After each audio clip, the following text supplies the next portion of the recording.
Here are just over 10 items that I never leave home without. In fact, these are 10 items that are the most frequently used when I go camping or even just traveling from one end of the country to the other. And some of these may surprise you. I'm hitting the road soon for 2 weeks and I wanted to gather all the stuff from throughout the vehicles to put into the one vehicle. And the boys asked me, what are all these items? Why do you bring all this shit? First thing, Oh, old looking knife I found under your seat. well, this is the first knife I ever owned. It's been sharpened many times, it's been used for many things. Now, I do have a big selection of knives. I don't have a problem, I'm just a knife collector. What would I use this for? To be honest, if I'm traveling by myself, I would actually eat an entire meal just using this knife. Sometimes I do the odd chores with it, like cleaning my nails. I'm not even joking, but I do wash it. You could only bring one knife on a trip. Which one would it be? Well, that's quite easy. It'll be one of these two, probably this one. For one that's a bit more concealed, so you don't look like a psychopath walking around with a knife attached to you, because you can only really do that out in the bush. It'll be one of these, just in your pocket. But this is bush intended. I wouldn't walk around the streets with a knife like this. I choose a knife like that over a Leatherman. I can even undo flathead screws with that. Oh, and it also serves a purpose with, I'm just going to bring in this other item. They come hand in hand. It may seem strange that I would bring this with me every single time. Now this is a ferro rod, so once you strike steel on this, it'll create a spark. So these I will always carry, and every single time we have a fire, I will always start it with one of these. And the idea behind that is, if I ever get stuck anywhere, I can always start a fire. One strike wonder. This is a billy can. This one is titanium, so it's so light, which is a great idea if you've got a big canopy. How good does it look?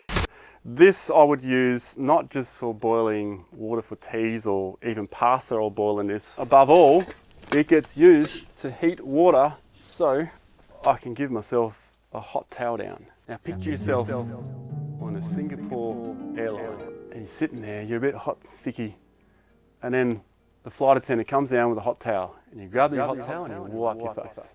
How good does that feel? Multiply that by 10 when you're in the bush and you haven't had a shower for a couple of days. Just make sure you start with your face, not with your crutch. It's also a great way to gather water, which is great if you're doing dishes in the middle of the desert and you got just some water lying around you wouldn't drink. Scoop it up, boil it, do your dishes. If you boil it, you'll kill all the bacteria.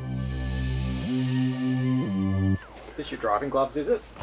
Driving gloves. These are, of course, my mate Harry's gloves. Now, regardless if I have these or welding gloves, I will always bring them, not only for dealing with the fire, moving logs around, or moving my hot plate. Yes, this comes with me as well, and I'm devastated if I don't have it because it makes beautiful shots when you're having a fire.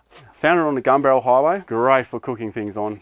Now, with the gloves, I also use these gloves to gather firewood. The only thing you gotta be careful of with gloves like this, if you tip your billy can on top of it and the water gets into it, you'll burn your hand, and it does not stop if you douse them in boiling water. There's a tip for you.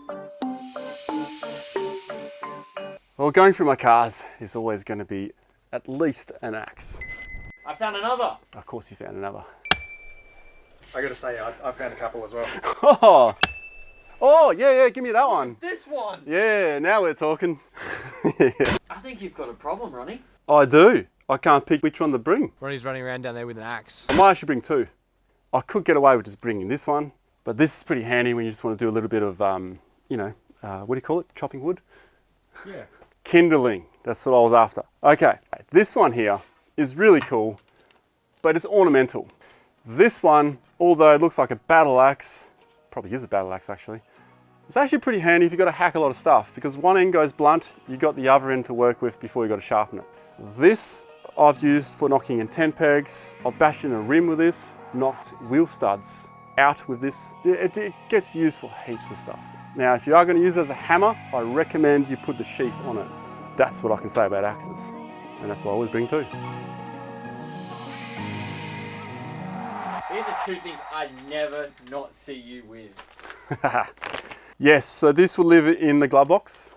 It's a tin of tuna and beef jerky.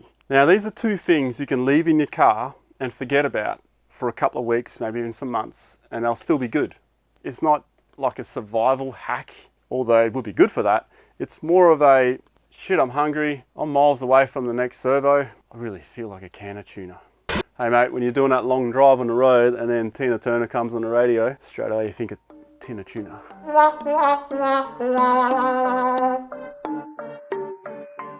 What about this crusty full pouch?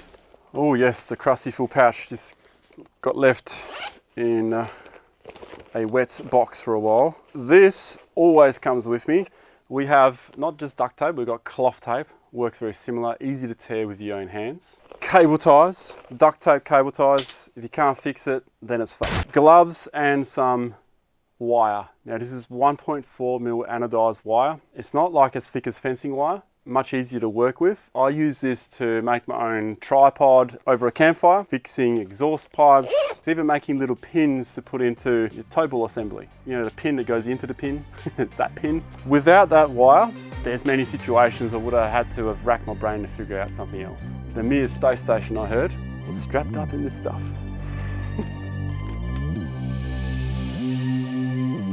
You may have seen this a few times before. This was one of my favorite things I featured in the 10 items I don't go camping without. If you can pick one of these up for like 50, 80 bucks, you are on an awesome thing. So this is more than just a shovel. If you need to go for a number 2 in the bush, this is your guy. Not only can he go through soft sand, but he can also dig into hard clay. So you can bury your shit rather than leave it there for other people to find.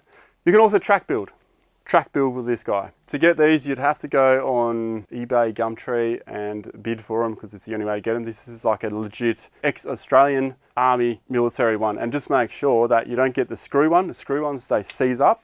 It's got that action to it.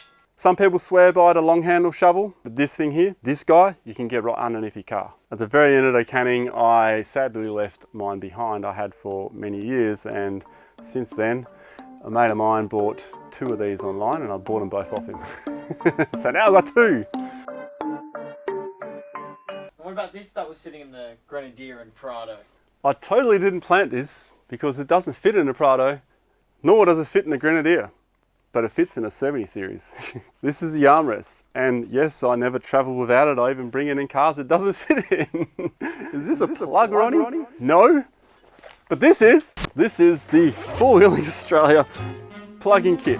We give you 30 plugs, not just 10. Valve cores, valve caps, and we give you decent tools. Plug-in kit, the boring tool, good pliers, Stanley knife, and of course, a tyre valve pressure checker. Now, best of all, you can weave this into a molly panel, but they're a pain in the ass to unweave, right? So we've done this.